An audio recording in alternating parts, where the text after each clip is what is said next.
Vous écoutez Espace Parents, un balado qui traite de sujets qui vous préoccupent.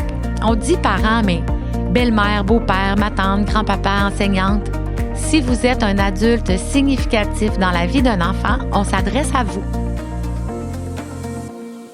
Moi, c'est Mylène. Je suis aujourd'hui avec Caroline. Nous sommes toutes les deux intervenantes communautaires à Espace Région de Québec, un organisme en prévention des différentes formes de violence faites aux enfants. Parce qu'on croit que tous les enfants ont le droit de vivre une enfance en sécurité et sans violence, on vous a préparé un épisode court, clair et concis et on prend le temps de répondre à vos questions. Dans cet épisode, on aborde la cyberintimidation, un enjeu complexe, mouvant et en constant changement. En début d'émission, on fait la distinction entre l'intimidation et la cyberintimidation. On aborde les signes à surveiller si un enfant est victime de cette forme de violence ou s'il commet des actes de cyberintimidation et on vous propose des pistes pour intervenir. Finalement, on reçoit un avocat d'Éducalois, maître Jean-Benoît Dionne, pour discuter des aspects juridiques. Bonne écoute! Est-ce que la violence en ligne a augmenté depuis les dernières années? Quels sont les signes qu'un enfant vit de la cyberintimidation? Comment accompagner un jeune qui vit ce genre de violence? Qu'est-ce que je peux faire pour intervenir auprès d'un enfant qui est cyberintimidateur? Quelles sont les conséquences judiciaires et les ressources disponibles?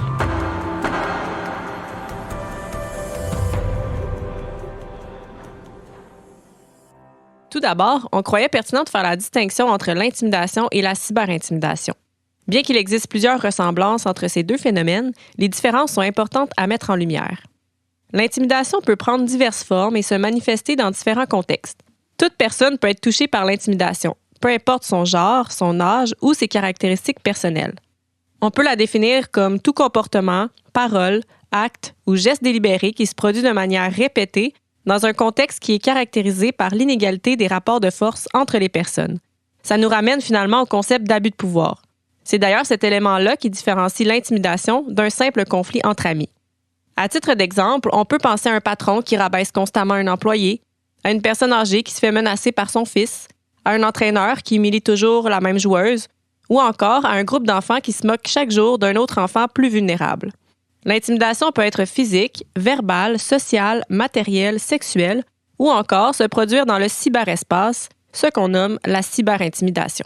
Justement, on pourrait définir la cyberintimidation comme l'utilisation des technologies de la communication et de l'information pour faire du tort ou blesser une personne. Ça peut se faire avec n'importe quel appareil et sur plusieurs plateformes, comme par message texte, sur les réseaux sociaux ou encore dans les jeux en ligne. Et se manifester de plusieurs façons, comme envoyer des messages menaçants, propager des rumeurs ou même harceler sexuellement. Hey, j'ai l'impression que les enfants vivent pas mal plus de cyberintimidation qu'avant. Ouais, t'as raison. Ils sont tellement exposés à toutes sortes de nouvelles plateformes. C'est sûr que ça aide pas. C'est vrai. J'ai lu l'autre fois que depuis la pandémie, les 3/4 des jeunes passent plus de temps devant leurs écrans qu'avant la crise. C'est clair. Je me demande si la cyberintimidation a des conséquences plus graves chez les enfants que l'intimidation qui se passe à l'école. J'imagine qu'étant donné que les jeunes sont cachés derrière leurs écrans, ça rend la cyberintimidation plus facile. Ouais, c'est tellement accessible. La démocratisation des technologies, la montée de l'appartenance accrue aux réseaux sociaux et l'apparition de multiples plateformes comme Instagram, Facebook, Snapchat, TikTok, Twitch et les divers jeux en ligne, ainsi que le contexte pandémique de la COVID-19 font en sorte que le phénomène de la cyberintimidation connaît une augmentation. Selon les données de la Centrale canadienne de signalement CyberAide, le nombre de signalements de cyberintimidation a augmenté de 106 % au Canada depuis le début de la pandémie. En effet, les jeunes sont plus exposés au monde virtuel qu'avant et ils passent plus de temps en ligne, ce qui les rend plus susceptibles d'être témoins, de vivre ou de faire de la cyberintimidation. En effet, c'est assez préoccupant et c'est une réalité qui est relativement nouvelle. Le cyberespace, le monde virtuel, c'est un environnement qui est en constant changement, qui évolue extrêmement vite et dans lequel les rapports au temps et à l'espace sont complètement différents. Pour certaines personnes, le monde numérique a pour effet de désinhiber certains actes et de diminuer l'empathie, autant chez les personnes qui commettent de la violence en ligne que chez les témoins. Les recherches du Cyberbullying Research Center de l'Université du Wisconsin-Eau Claire démontrent qu'il existe des différences majeures entre l'intimidation dite traditionnelle et la cyberintimidation. Premièrement, le caractère anonyme. Ensuite, la diffusion à grande échelle et finalement, l'absence de supervision. Ces différences-là ont des répercussions vraiment importantes et ça devient parfois difficile d'identifier le problème pour pouvoir intervenir correctement. En ce qui concerne le premier facteur, on parlait de l'anonymat qui est associé à la cyberintimidation. Les victimes ignorent souvent qui et pourquoi on s'en prend à elles. L'anonymat fait souvent en sorte aussi que le degré de cruauté est plus élevé en ligne parce que les jeunes peuvent utiliser un langage plus blessant puisqu'ils ne sont pas face à l'individu et peuvent avoir l'impression d'être invincibles, d'avoir le droit de tout faire.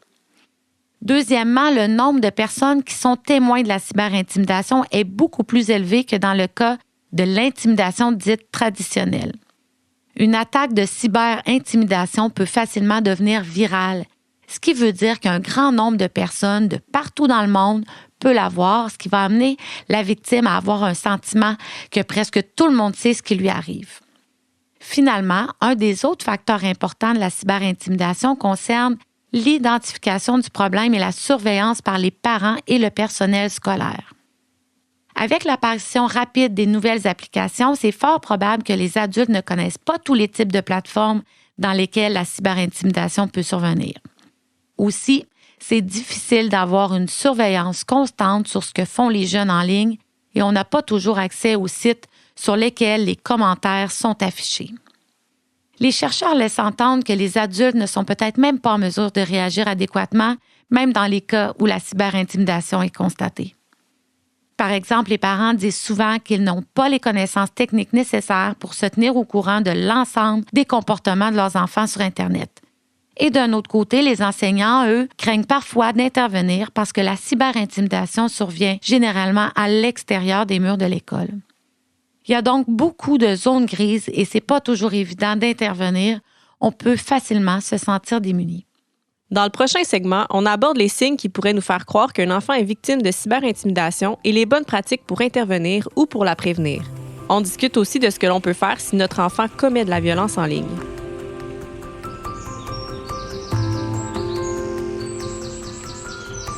Depuis un bout, je trouve que Camille n'est pas comme d'habitude. C'est quoi que tu remarques de différent exactement? Ben, depuis qu'elle a sa nouvelle tablette, là, on dirait qu'elle est plus renfermée. Je comprends pas trop pourquoi. Elle a jamais été comme ça. Ah ouais? T'as-tu remarqué autre chose? Ben, elle se plaint souvent de maux de tête. Je me dis que c'est peut-être à cause qu'elle passe trop de temps sur Internet. Ouais, j'avoue que c'est inquiétant. Penses-tu qu'elle vit des choses difficiles en ligne? Peut-être qu'elle se fait intimider sur ses applications? Je sais pas. Peut-être. En tant que personne significative, vous êtes la personne la mieux placée pour détecter si votre enfant ou un enfant proche est victime de violence. En effet, des changements soudains dans le comportement d'un enfant sont souvent l'indice qu'il vit un stress. Quelques indices propres à la cyberintimidation peuvent nous amener à croire qu'un enfant est victime de violence en ligne. Par exemple, si l'enfant paraît anormalement renfermé, triste, inquiet ou en colère, ça peut être un signe que quelque chose ne va pas. On pourrait aussi remarquer l'apparition de ces émotions-là davantage quand l'enfant utilise les réseaux sociaux ou lors du retour à l'école. Aussi, un autre signe à surveiller serait s'il y a des changements concernant la fréquence et la durée de l'utilisation d'Internet chez l'enfant. Est-ce que celui-ci passe beaucoup moins de temps sur Internet qu'à l'habitude? Est-ce qu'au contraire, il ne respecte plus les limites imposées? Dans ce temps-là, c'est important de ne pas réprimander l'enfant, mais de le questionner sur ses changements d'habitude ou de comportement.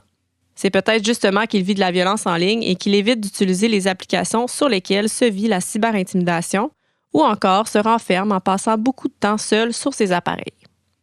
D'autres indices seraient s'il se désintéresse d'activités habituellement aimées ou encore s'il se plaint de maux physiques, comme des maux d'estomac, des maux de tête ou s'il développe des troubles de l'appétit ou du sommeil.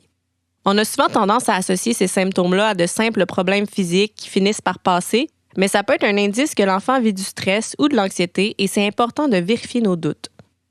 Il existe bien d'autres signes qui peuvent nous faire croire qu'un enfant vit de la cyberintimidation ou d'autres formes de violence, mais l'important ici à retenir, c'est que si vous avez l'impression que quelque chose ne va pas, fiez-vous à votre instinct et faites les premiers pas en parlant de vos inquiétudes dans le respect du rythme de votre enfant.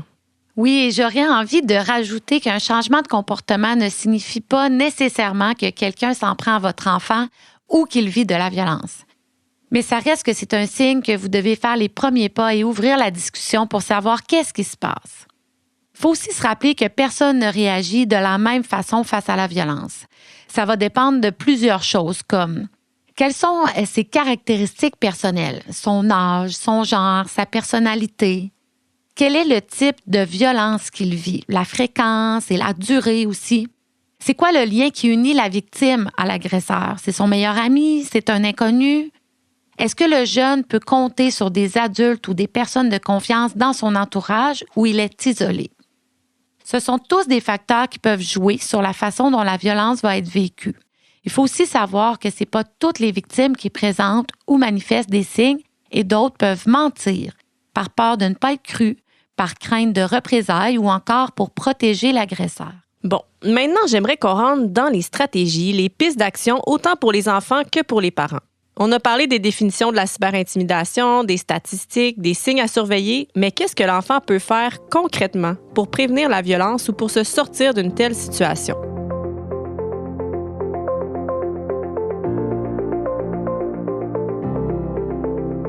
D'abord, on sait qu'en général, les enfants sont plus vulnérables face à la violence. Mais pourquoi?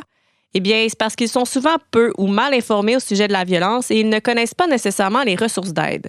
Pour ces raisons-là, il est primordial de leur fournir des informations justes qui les aideront à identifier le problème et les différentes stratégies. En effet, c'est super important d'agir sur le manque d'informations. Comme tu l'as dit, puisque c'est un facteur de vulnérabilité chez les enfants qui fait en sorte qu'ils sont plus susceptibles de vivre de la violence.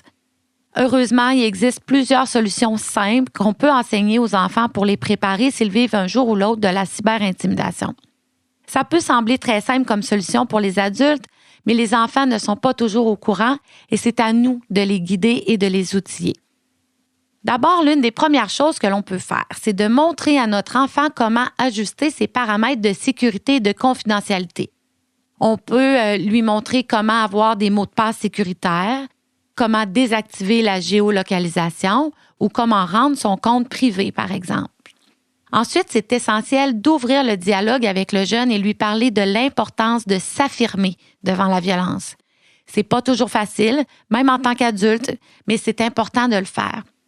Il y a plusieurs façons de s'affirmer sur Internet. Ça peut être d'ignorer les messages, de quitter une conversation ou le jeu, ou encore de bloquer et signaler la personne qui commet la violence en ligne.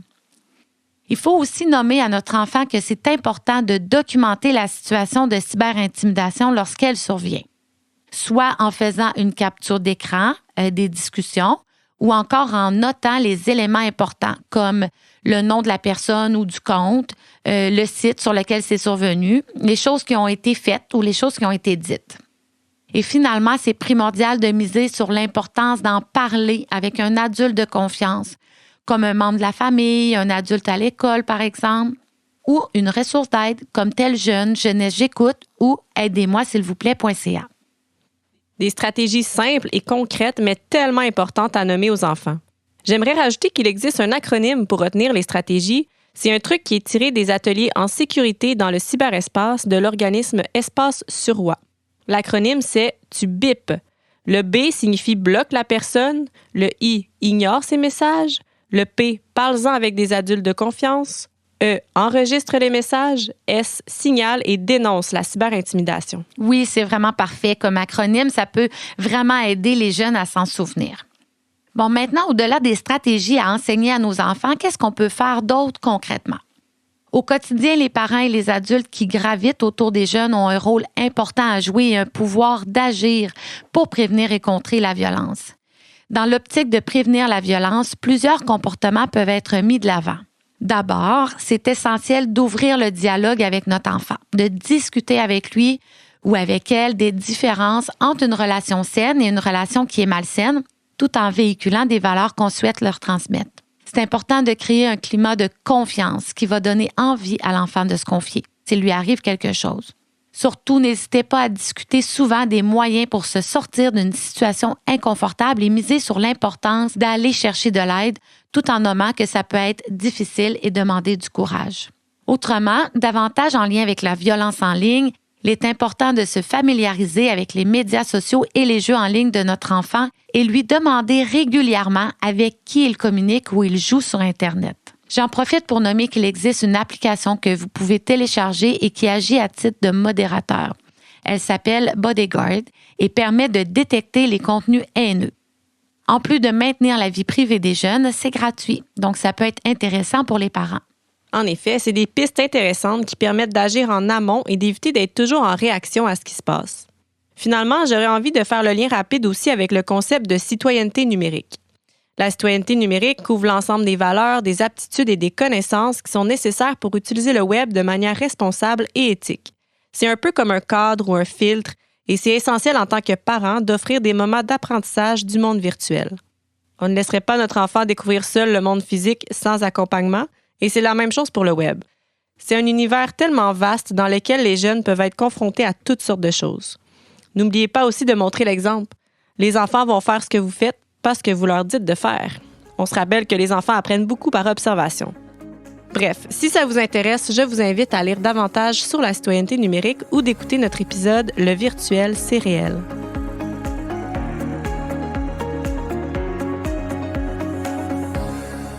Bon, maintenant qu'il dit enfant victime de cyberintimidation, sous-entend qu'il y a une personne qui intimide. Et il se peut qu'en tant que parent, vous vous retrouviez dans une situation où c'est votre enfant qui commet de la violence en ligne. Dans ces moments-là, c'est fort possible que vous viviez beaucoup d'émotions. Dans tous les cas, c'est primordial de garder votre calme, de vous concentrer sur votre enfant et l'aider à gérer la situation. Il y a plusieurs signes qui peuvent indiquer que votre enfant fait de la cyberintimidation. Par exemple, s'il passe de longues heures en ligne, si vous l'entendez crier des insultes lorsqu'il joue à des jeux ou encore s'il est de plus en plus discret sur ses activités ou qu'il change rapidement de fenêtre lorsque vous approchez. Également, il peut arriver que certains enfants se créent plusieurs comptes en ligne sous de faux noms pour pouvoir intimider les autres de manière anonyme. Si vous vous apercevez que votre enfant a plusieurs profils, ça pourrait être intéressant d'entamer une discussion avec lui pour connaître les raisons derrière tout ça. Autrement, si votre enfant vit de la frustration, refuse de suivre les règles ou encore critique beaucoup les autres, ça peut être aussi des indices à prendre en considération. Maintenant, la question que plusieurs parents se posent, c'est comment intervenir lorsqu'on constate que notre enfant fait de la cyberintimidation? On pourrait avoir tendance à vouloir répondre par la colère pour gérer la situation, mais ça ne ferait qu'empirer les choses. En tant qu'adulte, c'est important d'être un modèle pour les jeunes et de les accompagner dans la compréhension du problème de la cyberintimidation. Certains enfants ne comprennent pas nécessairement c'est quoi les conséquences de leurs actions parce que leur cerveau est encore en développement et ils sont en pleine construction identitaire. D'autres vont commettre de la violence en ligne pour se divertir ou encore parce qu'ils ressentent de la pression des autres jeunes. Rappelez-vous aussi que si votre enfant a ce genre de comportement, ça ne fait pas de vous un mauvais parent et ça ne fait pas de lui une personne méchante. L'une des premières choses à faire est donc de garder son calme et d'ouvrir le dialogue sur la cyberintimidation, de nommer que nous sommes au courant des gestes qui ont été posés tout en insistant quand même sur le fait que c'est inacceptable comme comportement. On peut aussi essayer de lui demander de se mettre à la place de la victime pour développer son empathie. Ensuite, c'est important de tenter de comprendre les raisons qui l'ont poussé à agir de la sorte. Est-ce qu'il vit une situation difficile? Est-ce que des amis le poussent à agir ainsi? Est-ce par vengeance? Ce sont toutes des questions qui sont importantes à explorer en impliquant votre enfant. Finalement, certains actes de cyberintimidation peuvent être criminels. C'est essentiel de discuter de l'aspect juridique de la violence en ligne afin de conscientiser les jeunes. On va justement discuter des enjeux légaux un peu plus tard dans l'épisode avec un avocat d'Éducalois. Évidemment, c'est important de faire quelque chose pour mettre fin à la cyberintimidation ou pour éviter que ça se reproduise. D'abord, on peut inciter notre enfant à s'excuser à la victime et lui demander de supprimer l'ensemble des contenus blessants, que ce soit des messages, des photos, des vidéos ou d'autres types de contenus. Il peut aussi s'avérer nécessaire en tant que parent de surveiller davantage les activités en ligne et s'assurer que l'utilisation des appareils électroniques se fasse dans les espaces communs. Dans certaines situations, il est possible qu'on doive aller chercher une aide extérieure. Les membres du personnel de l'école de notre enfant peuvent être de bons alliés et nous aider à bien comprendre la situation, surtout si ça implique un ou d'autres jeunes de l'école. Il existe également une panoplie de ressources en ligne comme Abilomédia, parentscyberavertis.ca, cyberaide.ca, aidez-moi s'il vous plaît.ca, la ligne parents ou encore Tel Jeune et Jeunesse J'écoute qui sont davantage des ressources pour les enfants. Autrement, il se peut aussi que votre enfant vive certaines difficultés psychologiques. Alors, dans ces moments-là, n'hésitez pas à aller chercher des services professionnels si vous en ressentez le besoin.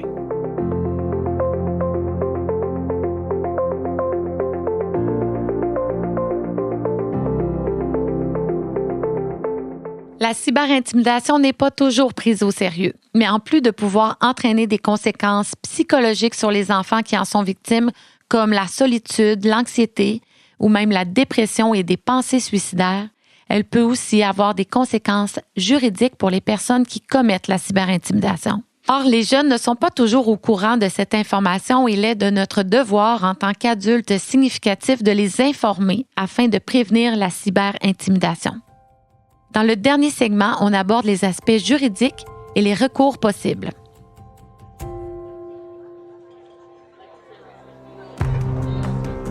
Hey, je capote un peu. La directrice de l'école m'a appelé hier. Ça a l'air que Mathéo intimide d'autres élèves sur Internet. J'étais même pas au courant. Ben voyons donc, qu'est-ce qu'elle t'a dit qu'il faisait? Ben, il paraît qu'il publie des insultes sur les réseaux sociaux sur d'autres jeunes de l'école. Elle m'a même dit qu'il aurait menacé une autre élève de mettre une vidéo d'elle sur Internet. Je suis un peu sous le choc. Ouais, je comprends que tu sois sous le choc. Qu'est-ce que tu comptes faire avec ça? Je sais pas trop. Je pense que je pourrais commencer par rencontrer la directrice pour voir ce qu'on va faire avec la situation de Mathéo. Ça serait peut-être important d'en parler à Mathéo aussi, de l'informer. Il me semble que le code criminel est plus sévère à partir de 12 ans pour ce genre d'affaires-là. Je vais regarder ça. C'est normal de se poser plusieurs questions en lien avec la cyberintimidation et les aspects juridiques. Pour démêler tout ça, on vous présente l'entrevue qu'on vous a préparée avec Maître Jean-Benoît Dionne, avocat chez Éducalois.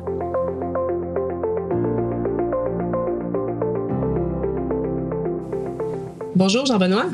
Bonjour Caroline. Merci d'avoir accepté de collaborer avec nous pour le balado Espace Parents. Ça me fait plaisir. J'ai envie de débuter l'entrevue par la question suivante. Dans l'extrait qu'on vient d'entendre, Mathéo publie des insultes sur les réseaux sociaux sur des enfants de l'école et il menace une jeune de mettre une vidéo d'elle sur Internet. Est-ce que dans cette situation-là, Mathéo pourrait être accusé d'un crime? Ça va dépendre de son âge. Au Canada, à partir de 12 ans, une personne peut être accusée des mêmes crimes qu'un adulte. Le processus, par contre, va être différent pour les mineurs. Donc, si Mathéo a 12 ans ou plus et qu'une personne porte plainte à la police, effectivement, il y a certains gestes qui sont décrits qui pourraient mener à des accusations criminelles. Et dans le cas d'un jeune de 12 ans et plus, ça serait quoi les gestes de cyberintimidation qui pourraient mener justement à des accusations criminelles? Il n'existe pas d'infraction de cyberintimidation comme telle. Par contre, il y a plusieurs crimes différents qui peuvent être commis dans un contexte de cyberintimidation. Je t'en nomme quelques-uns. Il y a le crime de communication harcelante. C'est le fait de communiquer de façon répétée avec une personne dans le but de la déranger ou de l'importuner. Si l'impact des messages va au-delà du simple dérangement et qu'il provoque une crainte chez la victime, crainte pour sa sécurité ou pour la sécurité d'un proche, là, on pourrait plutôt parler de harcèlement criminel. Il y a aussi le crime de proférer des menaces, c'est-à-dire menacer une personne de s'en prendre physiquement à elle ou à son animal ou de détruire quelque chose qui lui appartient. Ça inclut la menace faite sur les réseaux sociaux. Et finalement, il y a un autre crime qui ressort de la mise en situation de Mathéo, c'est l'extorsion. Quand Mathéo utilise une menace, soit de publier des images, pour obtenir quelque chose de la victime, il fait de l'extorsion. Donc, il pourrait y avoir d'autres crimes selon la situation, mais je dirais que c'est les principaux crimes possibles. Et si un jeune demandait ou partageait des images à caractère sexuel en ligne pour intimider une autre personne, j'imagine que ça aussi, ça pourrait être un crime? Oui, effectivement. Encore une fois, ça va dépendre des gestes. Demander une image à caractère sexuel à une personne mineure, ça pourrait être considéré comme un crime de l'ordre. Partager une image intime d'une autre personne, ça pourrait être un crime de partage non consensuel d'images intimes. Il y a aussi la pornographie juvénile. D'ailleurs, le simple fait d'être en possession d'une image à caractère sexuel d'une personne mineure peut être un crime de possession de pornographie juvénile. Donc, encore une fois, il y a plusieurs crimes de nature sexuelle qui pourraient être commis. Ça va dépendre de la situation. Oui, en effet. Puis on en parle d'ailleurs plus en profondeur dans l'épisode 3 qui aborde justement le sextage et la sextorsion. Bon, maintenant, qu'est-ce qui arrive aux jeunes qui est accusé d'un crime? On a mentionné plus tôt qu'il y avait une procédure particulière pour les personnes mineures. Est-ce que tu peux nous en parler davantage? Oui, en fait, la loi établit le principe que les personnes mineures n'ont pas la même maturité et donc pas la même responsabilité criminelle que les adultes. On va utiliser davantage ce qu'on appelle les mesures extrajudiciaires, c'est-à-dire une intervention auprès de la personne, mais sans nécessairement avoir recours au tribunal. Ça peut prendre plusieurs formes, par exemple une lettre d'excuse, du bénévolat à faire. Ça peut aussi être de la médiation ou un suivi de formation si on constate un problème de comportement ou de consommation, par exemple. Donc, c'est très varié et l'important, c'est de trouver une mesure qui va permettre une prise de conscience chez la personne et aussi favoriser la réparation des torts qui sont causés à la victime. D'ailleurs, la victime peut participer au processus si elle le souhaite. Mais dans le cas où les gestes posés sont vraiment graves ou que le jeune récidive, c'est quoi qui va se passer? Alors, les mesures extrajudiciaires ne seront peut-être pas appropriées à la situation. Et dans ce cas-là, le ou la jeune pourrait devoir passer par le processus judiciaire. Donc, il va y avoir une arrestation par les policiers, des accusations formelles vont être déposées et possiblement qu'un procès va avoir lieu. Je comprends. Et dans le cas où une personne mineure est reconnue coupable, c'est quoi les conséquences? Est-ce que ça peut aller jusqu'à la prison? Les peines sont généralement moins sévères que pour les adultes. L'idée, c'est que la peine d'une personne mineure devrait davantage favoriser sa réinsertion et sa réhabilitation. Alors, sauf pour les crimes très graves, une personne mineure, elle n'ira pas en prison. Ce qui peut arriver, c'est une peine qui impose une mise sous garde dans un centre jeunesse, si le cas est considéré assez grave. Mais il faut aussi prendre en compte que le simple fait d'être accusé, ça implique en soi des conséquences. Être arrêté par les policiers et amené au poste, en soi, c'est une expérience qui peut être troublante. Il peut aussi y avoir des conditions à respecter pendant les procédures, par exemple de ne pas entrer en contact avec certaines personnes, de ne pas utiliser les réseaux sociaux. C'est possible qu'un changement de classe ou même d'école soit nécessaire, et il peut y avoir d'autres sanctions imposées par l'école aussi. Dans certains cas, il y a aussi la Direction de la protection de la jeunesse, la DPJ, qui pourrait être impliquée dans la vie du jeune. Donc, on comprend que la violence en ligne est à prendre au sérieux et que les conséquences peuvent aller au-delà de la peine imposée par le tribunal. Ça m'amène à une autre question. Est-ce qu'un jeune mineur qui est reconnu coupable aura automatiquement un casier criminel? En général, les jeunes reconnus coupables n'ont pas de casier criminel. Il existe cependant le dossier adolescent. C'est un dossier qui contient les informations sur la personne mineure, sur l'infraction reprochée et sur les mesures qui ont été prises. Par exemple, est-ce qu'il y a eu des mesures extrajudiciaires? Est-ce qu'il y a eu un procès? Est-ce que le jeune a été reconnu coupable? Ces informations-là ne sont pas publiques, mais le dossier adolescent peut être consulté par certaines personnes, par exemple les policiers, ou pour une vérification d'antécédents dans le cadre d'un emploi auprès d'un organisme gouvernemental. Et contrairement à ce qu'on pourrait croire, le dossier n'est pas automatiquement détruit à 18 ans. Il peut être conservé jusqu'à 5 ans et même plus dans le cas de certains crimes très graves. Donc, il n'y a pas de casier criminel, mais ça laisse des traces quand même, autant chez la personne qui commet la cyberintimidation que chez la victime.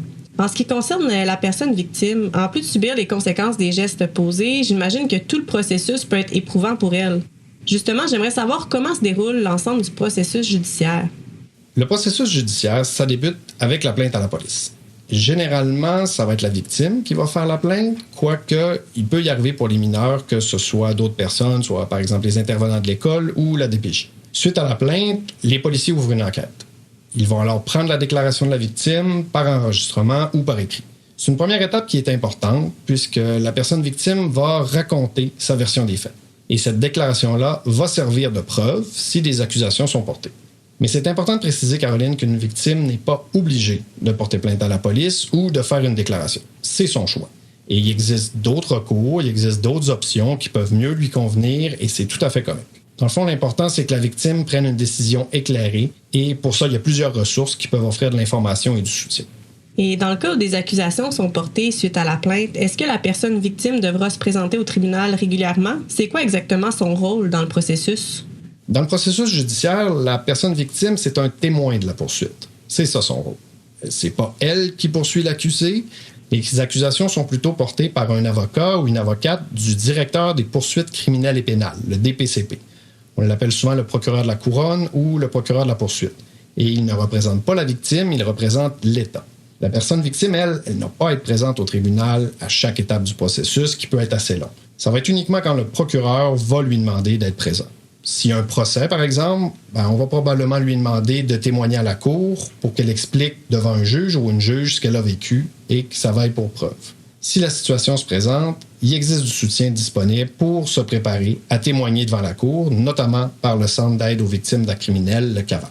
Puis, on l'a mentionné plus tôt, porter plainte à la police pour une victime, c'est une option, mais il y en a d'autres, comme la poursuite civile, il me semble. Oui, c'est effectivement une autre option. C'est un processus judiciaire qui est très différent. Dans une procédure civile, la personne victime va elle-même entreprendre les démarches devant le tribunal. Dans le cas des mineurs, ça va généralement être les parents qui entreprennent les procédures au nom de leur enfant. L'objectif de la procédure, c'est d'obtenir un dédommagement en argent pour les dommages qu'une personne nous a causés par sa faute. La poursuite civile, elle vise la personne qui aurait commis la faute et qu'on veut tenir responsable.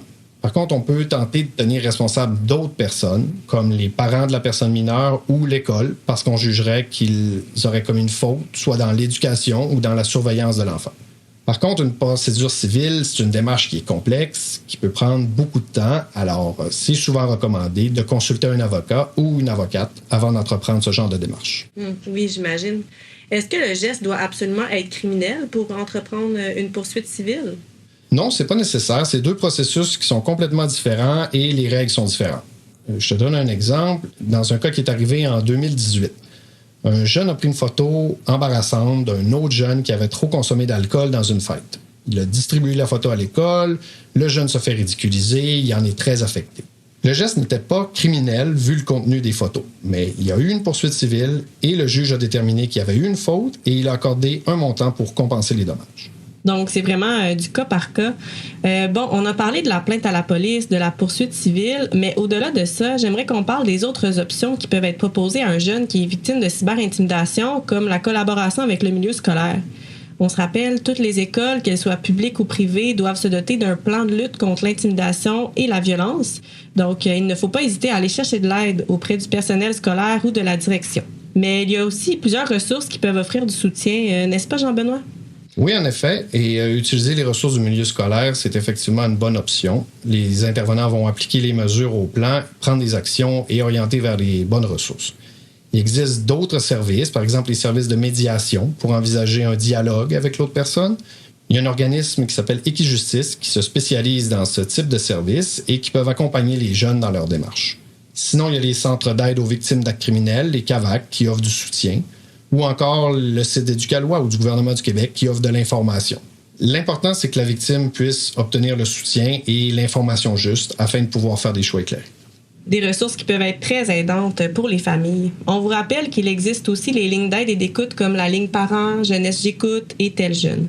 Avant de terminer, j'aimerais qu'on aborde rapidement la loi sur la protection de la jeunesse. Donc, selon la LPJ, tout adulte doit faire un signalement à la DPJ lorsqu'une personne mineure est victime soit d'abus physiques ou d'abus sexuels. Du côté des professionnels qui travaillent auprès des enfants, l'obligation de signaler s'applique dès qu'on croit que le développement ou la sécurité de la personne mineure est compromise. Donc, dans certains cas de cyberintimidation grave, la DPJ peut intervenir. Alors, Jean-Benoît, ma question, dans la situation de Mathéo, est-ce que la direction de la protection de la jeunesse serait impliquée? Dans le cas de Mathéo, un intervenant ou une intervenante de l'école pourrait devoir faire un signalement effectivement. Par exemple, si on observe des troubles de comportement qui nous portent à croire que son développement est compromis. Par exemple, il ne s'agit pas de gestes isolés, les comportements se répètent malgré les avertissements, ça pourrait être des signes. Une fois que le signalement est fait, ça va être à la direction de la protection de la jeunesse de décider d'agir ou non et quelles interventions sont appropriées. Dans certains cas, d'ailleurs, suivant un signalement, les intervenants au dossier contactent les policiers et c'est le début du processus criminel. Et j'aimerais ajouter, Caroline, que ça vaut autant pour la personne victime que pour le jeune qui intimide. Dans les deux cas, la DPJ pourra intervenir si la sécurité ou le développement du jeune est compromis. Mais il doit d'abord y avoir un signalement qui est fait au sujet du jeune. Un énorme merci, Jean-Benoît, de nous avoir éclairé sur les aspects juridiques qui sont liés à la cyberintimidation. C'était vraiment un plaisir de discuter avec toi. Tout le plaisir est pour moi. Et si vous avez d'autres questionnements, vous pouvez consulter le site web d'Éducalois qui propose une panoplie d'informations juridiques pertinentes et vulgarisées. Pour en savoir plus sur la violence en ligne ou si vous ou un enfant de votre entourage a besoin d'aide, n'hésitez pas à consulter les ressources disponibles.